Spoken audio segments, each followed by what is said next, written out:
जी, आज हमारे पास डॉक्टर इमरान भट्टी नेपाल से हैं और टीचर हैं। खुदा का शुक्र हो, आपने हमने मिल के पहले भी बहुत कुछ सीखा है और आज फिर मौका है कि हम क्रिसमस के हवाले से और वॉरफेयर के हवाले से एक नई चीज़ है, नया टॉपिक है मेरे लिए भी। तो आज हम खुदा के बंदा से सीखेंगे इस हवाले से भी। तो आए तो उनको वेलकम करते हैं। Thank you sir, welcome, over to you. मसीह खुदावंद में आप सबको सलाम। और खुदावंद से उम्मीद करता हूँ कि आप आज के कलाम से बरकत पाएंगे। हम आम तौर पर यसाया 9 बाब को क्रिसमस के दिनों दिनों में देखते हैं।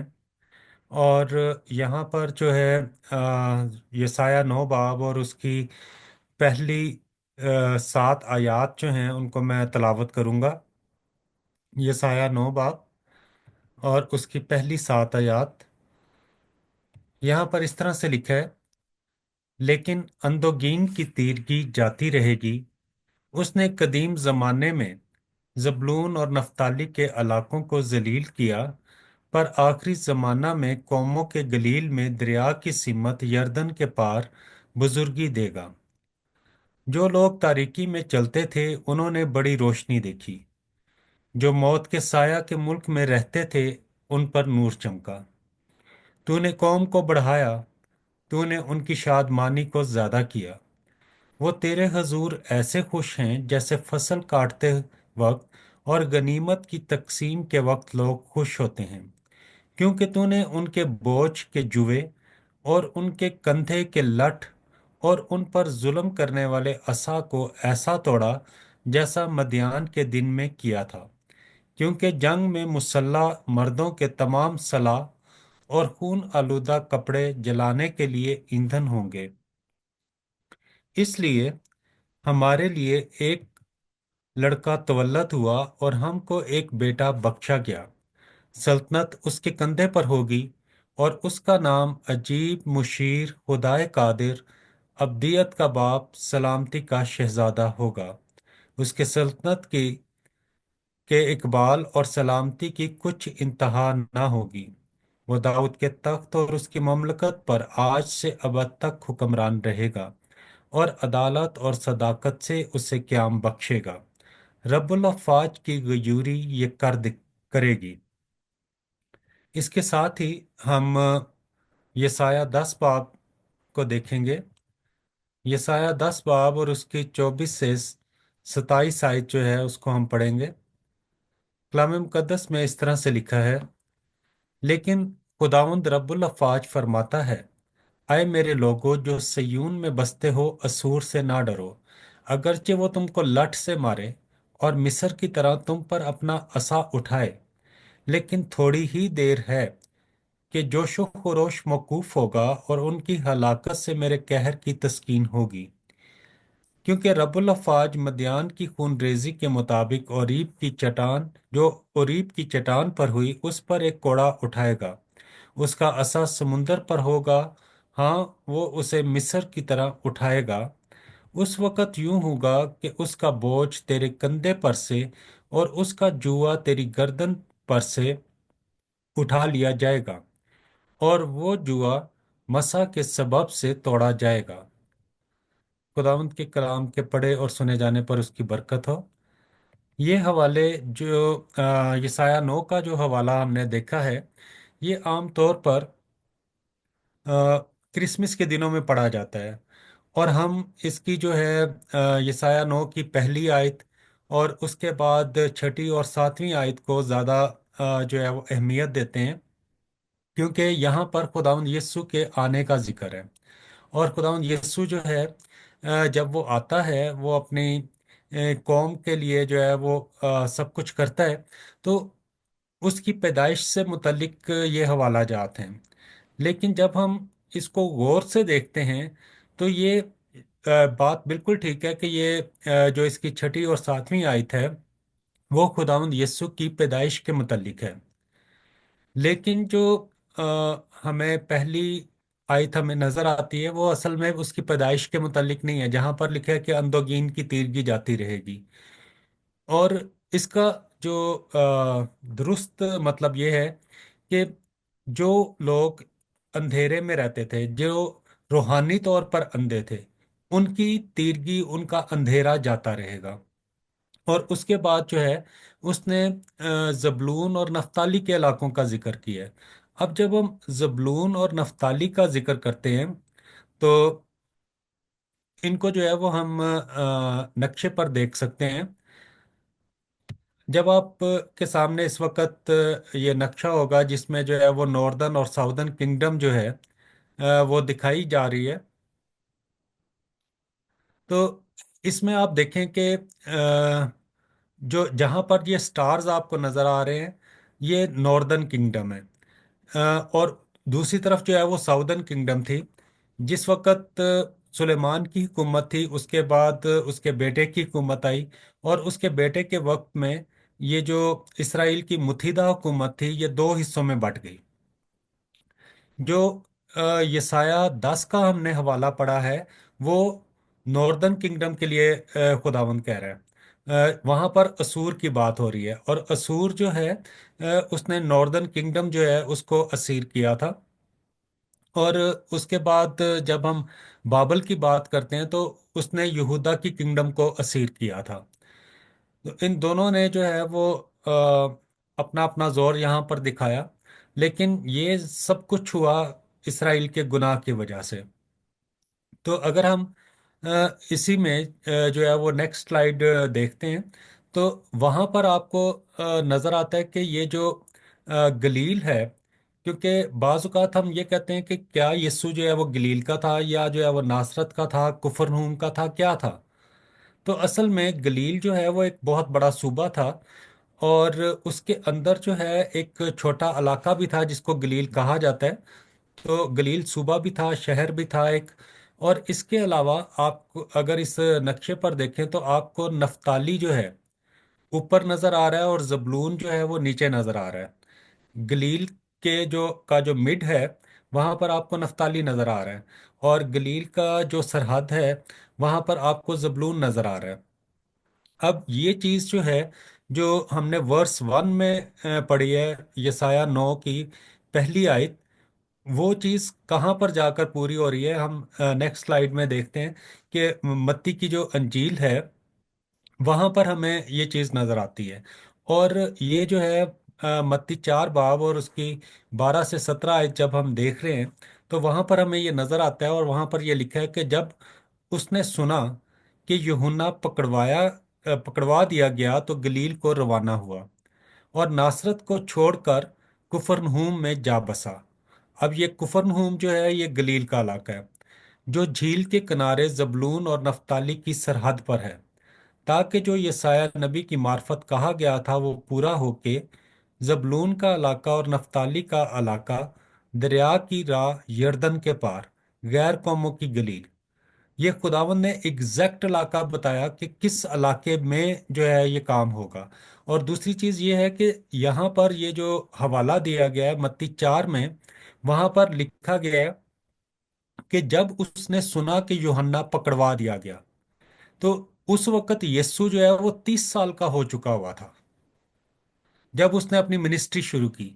तो ये हवाला जो है वो असल में जिसको हम क्रिसमस पर कोट करते हैं, वो उसकी पैदाइश का हवाला नहीं है, वो उसकी मिनिस्ट्री के शुरू होने का हवाला है, जिसके लिए जो है वो लिखा हुआ है कि वो उसने जबलून के इलाकों को और नफ्ताली के इलाकों को जो है वो तो ये जो हवाला है ये उसकी मिनिस्ट्री के शुरू होने का है, जो उसकी हम छठी और सातवीं आयत हमने देखी थी। उसमें जो आयात हैं वो उसकी पैदाइश के मुतालिक हैं, लेकिन ये जो है उसकी मिनिस्ट्री के मुतालिक हैं। और जो उसकी मिनिस्ट्री के मुतालिक हैं, उन आयात को जब हम देखते हैं तो वहां पर लिखा हुआ है कि अंदोगीन की तीरगी जाती रहेगी। जब यीशु ने जो है वो मनादी शुरू की, तो जो रूहानी अंधे थे उनको ठीक किया, जिस्मानी अंधे भी ठीक हुए, यकीनन उसमें जो है वो कोई शक नहीं है। और जब मैं छोटा था तो मैं ये समझता था कि यहाँ पर ये जो हवाला है ये सिर्फ जिस्मानी अंधे जो हैं उनके लिए है।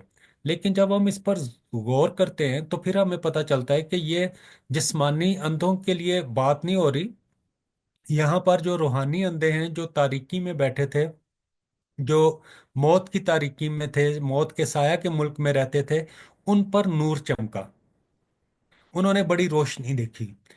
तो खुदावंत की जो आमद थी, उसके बाद उसने जब अपनी मिनिस्ट्री शुरू की, वहां पर जो है एक बड़ा काम हुआ। और जब वो बड़ा काम हुआ तो वो बड़ा काम किस तरह से हुआ? लिखा है कि तूने कौम को बढ़ाया। यीशु के आने से उसकी कौम जो है उसने शादमानी पाई। वो कौम जो है रूहानी तौर पर बढ़ी। और वो तेरे हजूर ऐसे खुश हैं जैसे फसल काटते वक्त और गनीमत की तकसीम के वक्त लोग खुश होते हैं।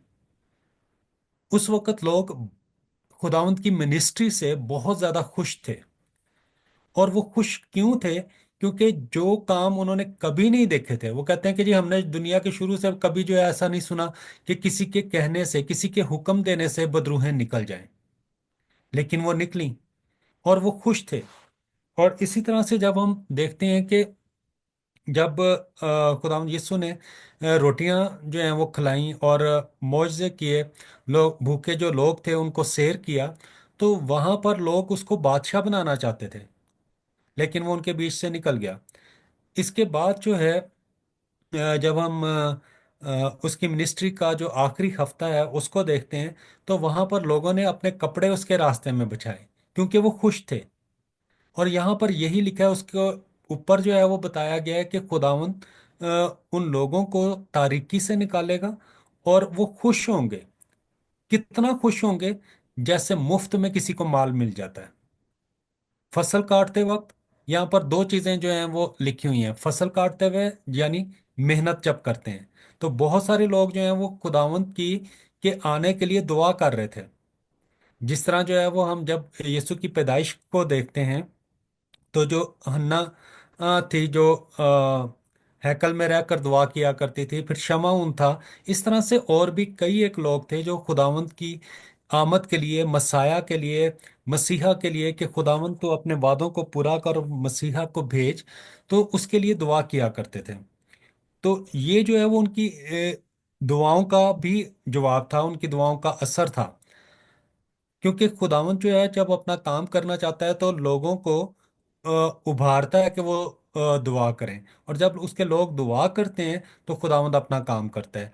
और इसका जो दूसरा हिस्सा है वो कहता है कि फसल काटते वक्त और दूसरी वक्त गनीमत की तकसीम। गनीमत जो होता है, जब वो चीज़ होती है जब बादशाह किसी दूसरी ममलकत पर अटैक करते थे और वहां से लूट का माल जब लेकर आते थे, तो उस वक्त आकर वो अपने लोगों को, अपने फौजियों को वो इनामात और वो सब कुछ जो है वो दिया करते थे। तो खुदावंद ने जो है अबलीस की ममलकत को खत्म किया, उसको जेर किया और वहां से लोगों को निकाला। इसलिए यहां पर लिखा है कि गनीमत, जैसे जो है कोई अटैक करता है एक बादशाह और दूसरे का माल जो है वो छीन लेता है, इसी तरह से यीशु जब अपने खिदमत में आया तो उसने जो अबलीस के मतहत लोग थे उनको छुड़ाया, उनको आजाद किया। और फिर उसके बाद लिखा हुआ है कि उसने इस तरह से कैसे किया। चौथी आयत में लिखा है, तूने उनके बोझ के जुए और उनके कंधे के लठ और उन पर जुल्म करने वाले असा को ऐसा तोड़ा जैसा मध्यान के दिन में किया था। अब यहां पर चार चीजें हैं: बोझ, लठ, असा और जो है जुआ। ये चार चीजें, इन चारों चीजों को जो लोगों को किसी तरह से उनको बोझ में लेकर आ रही थी, खुदावंद ने उनके बोझ को हटाया। अब थोड़ा सा जो है वो हम इसको देख लेते हैं कि ये बोझ ये किस तरह से हमें नजर आ रहा था। तो इसकी जो दूसरी स्लाइड देखते हैं, जहां पर हमें पता लगता है कि ये जुआ क्या चीज होती है।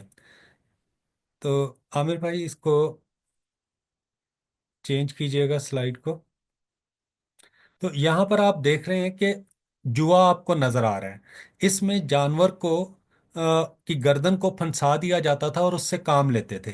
अब इसी स्लाइड में आप ये भी देख रहे हैं कि जो हल चलाने वाला है उसके हाथ में एक असा है। वो इनको मारता है जानवर को, ताकि ये आगे चलते रहें।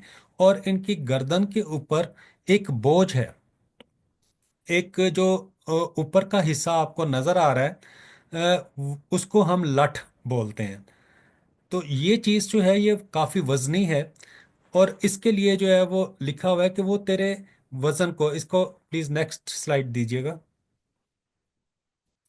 तो यहाँ पर आप देख रहे हैं कि एक शख्स है जो बोझ उठा के जा रहा है। और ये लोग जो है ज़्यादातर आपने चाइनीज़ को देखा होगा कि, या जो है जो पानी भरने के लिए जाते हैं, कि उन्होंने अपनी दोनों तरफ बाल्टियां लटकाई होती हैं, और एक डंडे से या जो है एक लकड़ी से उन्होंने अपने कंधे पर इनको लटकाया होता है।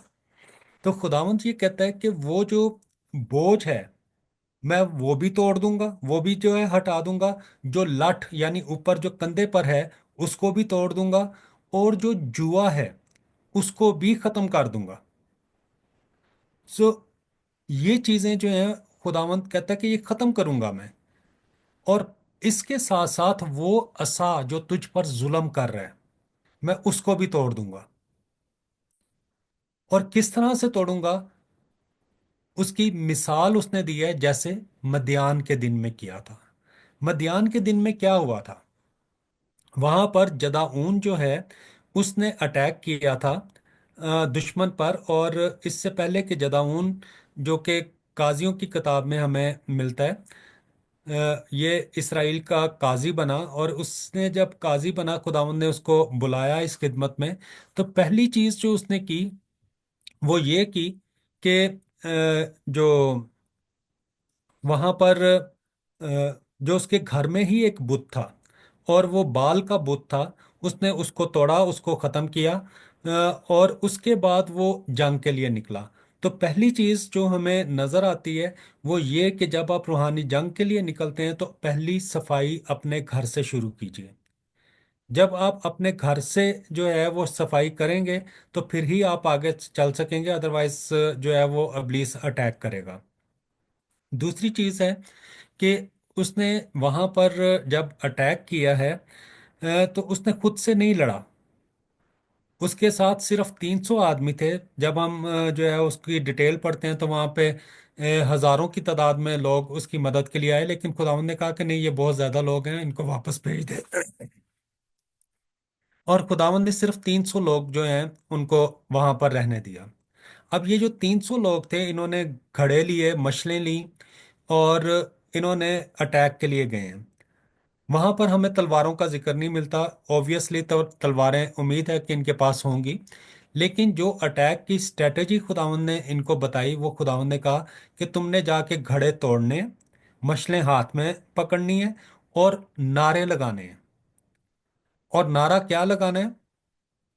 कि यहोवा की और जदाऊन की तलवार। जब जो है खड़े तोड़े तोड़े जाते हैं तो ये मिट्टी के खड़े हैं। जब तक आप टूटते नहीं हैं वो मशल जाहिर नहीं होती है, क्योंकि जो मशलें थी वो घड़ों के अंदर थीं। और उन्होंने पहले जो है वो मशलें घड़ों को तोड़ा, और उसके बाद मशलें हाथों में ली। इसके साथ उन्होंने नारे लगाने शुरू किए, यहोवा की और जदाऊन की जंग। आप कभी भी जो है वो जंग के हवाले से जो है बाइबल को पढ़ के देखें, कई जगह पर ऐसा आया है कि यहोवा की, और जो है किसी और का नाम वहां पर लिया गया है कि उसकी जंग। फिर एक जगह पे लिखा है कि जंग जो है वो खुदावंद की है, यह जंग यहोवा की है। जंग कैसे यहोवा की हो जाती है? जब आप हवाला जात पर गौर करेंगे तो आपको पता चलेगा कि जहां पर खुदावंद से मदद मांगी गई और खुदावंद ने उनकी इल्तिजाओं को सुना, वहां पर इंसान की जंग खत्म, और यहोवा की जंग जो है वो शुरू हो जाती है। लेकिन इंसान वहां पर सीन पर जो है वो इंसान नजर आ रहा होता है, और पीछे जो है वो यहोवा काम करता है। तो जब उन्होंने यहोवा का नाम लिया तो उन्होंने यादगारी जो है वो की, यानी उन्होंने नारे लगाए हैं। जब नारे जो हैं लगाए जाते हैं, ऊंची आवाज में बोला जाता है, तो एक जगह लिखा है, नरसिंगे की मानिंद अपनी आवाज बुलंद कर। और नरसिंगे जहां पर हैं, वहां पर लिखा है कि जब तुम नरसिंगे फूंकोगे तो मैं तुम्हें करूंगा। तुम यादगारी के लिए जो है वो नरसिंगे फूंकना, खुदा के कामों की यादगारी के लिए, कि हमारी यादगारी खुदा के हजूर में हो। तो उन्होंने जब नरसिंगे की मानिंद अपनी आवाज बुलंद की, खुदा के हजूर में उनकी यादगारी हुई, और वहां पर एक बड़ी फतह मिली। और वो फतह कैसे हुई? कि जिस वक्त जो है रात के वक्त पहरे वाले जो है वो चेंज होते हैं। जो पहले लोग पहरे पर थे, उन्होंने जाकर आराम करना था, और उनकी जगह पे दूसरे पहरे वालों ने आना था। जब ये इन्होंने खुदावंद को पुकारा, तो एक बड़ी कंफ्यूजन जो है वो दुश्मन के कैंप में हुई, और वहां पर उन्होंने एक दूसरे पर ही अटैक कर दिया। उन्होंने एक दूसरे को मारना शुरू कर दिया। ये लोग सिर्फ नारे लगा रहे थे, इन्होंने कुछ नहीं किया। अटैक जो है वो दुश्मन ने दुश्मन पर ही कर दिया। उनको नहीं पता चला कि हम क्या कर रहे हैं। और फौजें जो हैं बड़ी कसरत से थीं, अहले मशरिक थे, मदियान के लोग थे। और उसके लिए लिखा है कि जैसे जो है मैंने उस वक्त उस जुए को तोड़ा, मैं अब भी करूंगा। यानी दुश्मन इतना कंफ्यूज हो जाएगा कि वो कुछ भी नहीं कर सकेगा। और यीशु की मिनिस्ट्री में भी हम देखते हैं कि दुश्मन जो है वो कंफ्यूज हुआ है, क्योंकि अबलीस ने पूरा प्लान किया कि यीशु को सलीब दिया जाए, और यीशु ने उसी के प्लान को उसके खिलाफ इस्तेमाल किया। क्योंकि उस अबलीस का ख्याल था कि यीशु खत्म, मिनिस्ट्री खत्म, उसके बाद और कुछ भी नहीं होगा। लेकिन यीशु ने उसी के प्लान को होने दिया, सलीब पर गया, और उसी के प्लान से उसको मात दी। तो यहां पर क्या लिखा हुआ है कि जो जंग में मुसल्ला मर्दों के तमाम सलाह और खून आलूदा कपड़े जलाने के लिए ईंधन होंगे। यानी उन्हीं का सामान उनके खिलाफ, जो हमारे दुश्मन का सामान है, वो हमारी भलाई के लिए यूज होगा। तो जो अबलीस का प्लान था, खुदावंद ने हमारी भलाई के लिए यूज किया। अब जो है वो नेक्स्ट जो चीज आती है, उसको हम देखें। पीछे जो है वो हमने सारी बरकतों ही की बात की है। और बरकतों में दोबारा से मैं थोड़ा सा रिपीट करूंगा कि जो लोग गुनाह की तारीकी में थे, उनको जो है वो खुदावंद ने बरकत दी। और जो है वो इलाके का खुदावंद ने बताया कि किस इलाके से ये काम शुरू होगा, किस इलाके से जो है वो मैं तुम्हें इज्जत दूंगा। क्योंकि यहाँ पर लिखा हुआ है कि आखिरी जमाना में कौमों की गलील में दरिया की सीमत यरदन के पार बुजुर्गी देगा। उसने कैसे इन इलाकों को बुजुर्गी दी? कि यीशु ने वहां पर काम शुरू किया, उसने अपना इलाका छोड़ा और उनके इलाके में आ गया। तो जब यीशु आपके इलाके में, आपके घर में, आपकी जिंदगी में आएगा, तो खुदा आपको इज्जत देगा, आपको बुजुर्गी देगा। खुदावंद आपको जो है वो आपकी मुश्किलों से निकालेगा। जो मौत के साया में थे, जो तारीकी में थे, खुदावंद उनको जो है वो बचाएगा। जैसे गनीमत की तकसीम के वक्त फसल काटते हुए लोग खुश होते हैं, वो खुशी आपको अनायत करेगा। और वो जो जुआ और जो मसलसल आप बोझ के नीचे रह रहे हैं, खुदावंद उन बीमारियों को, उन मुश्किलों को, उन फाइनेंशियल प्रॉब्लम्स को, घरों की मुश्किलों को वो दूर करेगा। उसने किसी को जो है वो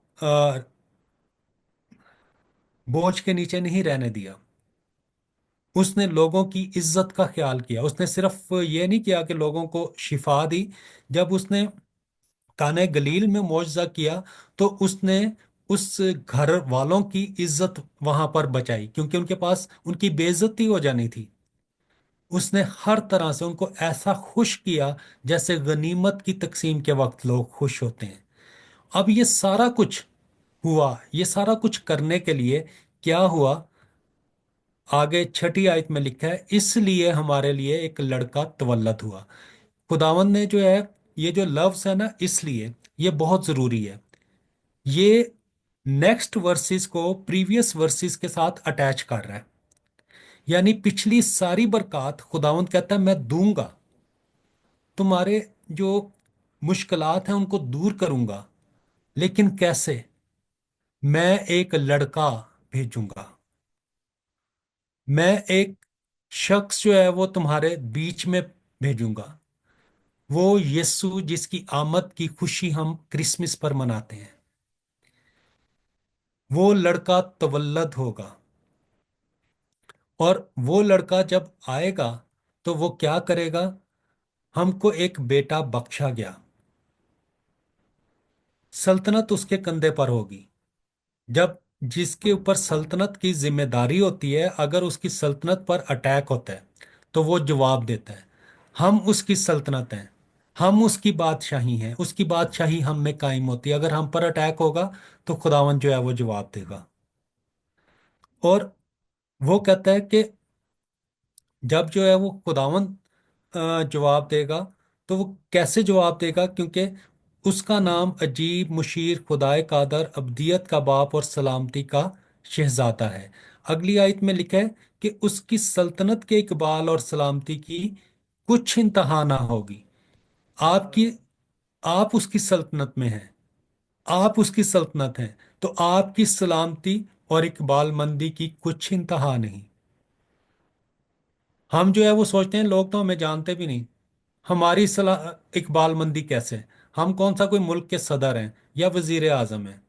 आप उनसे बढ़कर हैं, क्योंकि खुदावंद आपको जानता है, खुदावंद आपको वहां पर इज्जत देता है। लिखा है कि उस इज्जत के तालब रहो जो खुदावंद की तरफ से मिलती है। खुदावंद जिसको खुदा इज्जत देता है, जरूरी नहीं है कि जो मुल्क का सदर है या वजीर आजम है खुदा उसको इज्जत दे रहा है। खुदा उनको बरकत दे, वो हमारे मुल्क के लिए अच्छा सोचते हैं, अच्छा काम करें, खुदावंद उनको और बढ़ाए। लेकिन आपको जो इज्जत मिल रही है वो हर एक को नहीं मिलती है। खुदावंद आपको वहां पर ताज अनायत करेगा। जो वफादार रहे खुदावंद उसको ताज अनायत करता है, मुख्तलिफ तरह के ताज हैं। तो उसकी सल्तनत में, उसकी सल्तनत के इकबाल और सलामती की कुछ इंतहा ना होगी। खुदावन जो है वो उसको ऐसा हमें खुश करेगा जैसा मद्यान के वक्त में किया था। और हमने जो अगला हवाला देखा था यसाया 10 में, वहां पर भी जो है वो लिखा हुआ है कि तुम जो है वो चाहे जो है वो तुम्हारा दुश्मन जो है, जो तुम्हें असीर करने के लिए आ रहा है, जो तुम्हारे ताकत से बहुत बढ़कर है। इसराइल असूर की ताकत जो है, असूर एक बहुत बड़ी किंगडम था, उसकी ताकत बहुत बड़ी थी। और खुदावंद कहता है कि अगर वो तुम्हें लठ से मारे, बहुत भारी लकड़ी से, जिससे जो है वो मौत वाक़या हो जाती है, और मिस्र की तरह तुम पर अपना आसा उठाए, तो खुदावंद क्या कहता है कि मैं उसका जो रोश मौकूफ करूंगा। और फिर दोबारा खुदावंद उसी चीज की मिसाल देता है जो मद्यान में खून रेजी हुई थी। और 26 आयत में खुदावंद कहता है कि जो रब्बुल अफ़ाज मदियान की खूनरेजी के मुताबिक जो ओरीब की चट्टान पर हुई, उस पर एक कोड़ा उठाएगा। जब खुदावंद जो है वो हमारे लिए लड़ेगा, जब खुदावंद हमारे लिए कोड़ा उठाएगा, तो उस पर क्या होगा? जब खुदावंद हमारे लिए लड़ेगा तो उसका बोझ तेरे कंधे पर से और उसका जुआ तेरी गर्दन पर से उठा लिया जाएगा। हालेलुया। उसका बोझ हमारे कंधे से उठा लिया जाएगा। पिछली जो वर्सेस थी उनमें भी यही था कि खुदावन जो है वो जुए को तोड़ेगा। लेकिन ये जुआ तोड़ेगा कैसे? हम उसी स्लाइड पे दोबारा जाएंगे। वहां पर जो है वो अगर हम जो 27वीं आयत है उसको हम अक्सर कोट करते हैं, और रूहानी जंग में इसको कोट करते हैं कि वो जुआ मसा के सबब से तोड़ा जाएगा। और जब हम इसको इंग्लिश में देखते हैं तो दो मुख्तलिफ यहाँ पर हम वर्जन्स देख रहे हैं। बैरन स्टैंडर्ड बाइबल जो है उसमें लिखा the yoke will be broken because your neck will be too large. आप देखें कि जब आप जो है वो किसी अ, दरख्त पे कोई एक संगली या जो है उस पर लोहे की वायर जो है वो बांध देते हैं बड़ी सख्त करके, तो जहां पर वो वायर बंधी होती है उस जगह से वो कमजोर हो जाता है, बाकी जगहों से जो है वो फैल जाता है। लेकिन इसी तरह से जब इंसानी बदन पर जब वो जुआ रखा गया है तो वो गर्दन को कमजोर कर देगा। लेकिन यहां पर क्या है, खुदावंद कहता है कि मैं तेरी गर्दन को बढ़ा दूंगा इतना, यानी मैं तुझे इतना जोर दे दूंगा कि वो जुआ टूट जाएगा। मेरे जोर से जो मैं तुझे दूंगा, मैं तेरी गर्दन, तेरी तेरे जोर को इतना मजबूत कर दूंगा। और जब हम इसको किंग जेम्स वर्जन में देखते हैं तो वहां पर लिखा है his yoke from your from yoke from off thy neck and the yoke will shall be destroyed because of the anointing. Urdu में है कि तोड़ा जाएगा, इंग्लिश में है कि इट विल बी डिस्ट्रॉयड, तबाह हो जाएगा। जो चीज तोड़ी जाती है वो दोबारा बन सकती है, जो तबाह हो जाती है वो बन नहीं सकती है। तो खुदावंद उस जुए को ही तबाह कर देगा। खुदावंद आपको इतना जोर देगा कि आप उसको तोड़ सकें। इसीलिए खुदावंद जब इस दुनिया में आया और उसने अपनी मिनिस्ट्री की तो उसने कहा सांपों और बिच्छुओं को कुचलो और दुश्मन की सारी नाराजगी पर गालिब पाओ। सारी, किसी एक चीज पर नहीं, सारी नाराजगी पर। खुदावंद जो है वो हमें सारी नाराजगी पर गलबा देता है, किसी एक चीज पर नहीं। क्योंकि उसने जो एग्जाम्पल हमें दी थी, जो हमने यसाया 9 में पहली आयत में पढ़ा, उसने जो है वो नफ्ताली और जबलून के का नाम लेकर कहा था। लेकिन नफ्ताली कौन था? नफ्ताली जो है वो याकूब की बीवी बिल्हा का बेटा था, या यूं कहें कि वो बिल्हा जो है वो एक लोंडी थी और वो लोंडी का बेटा था। और जबलून जो है वो लिया का बेटा था, जो कि एक आजाद औरत थी।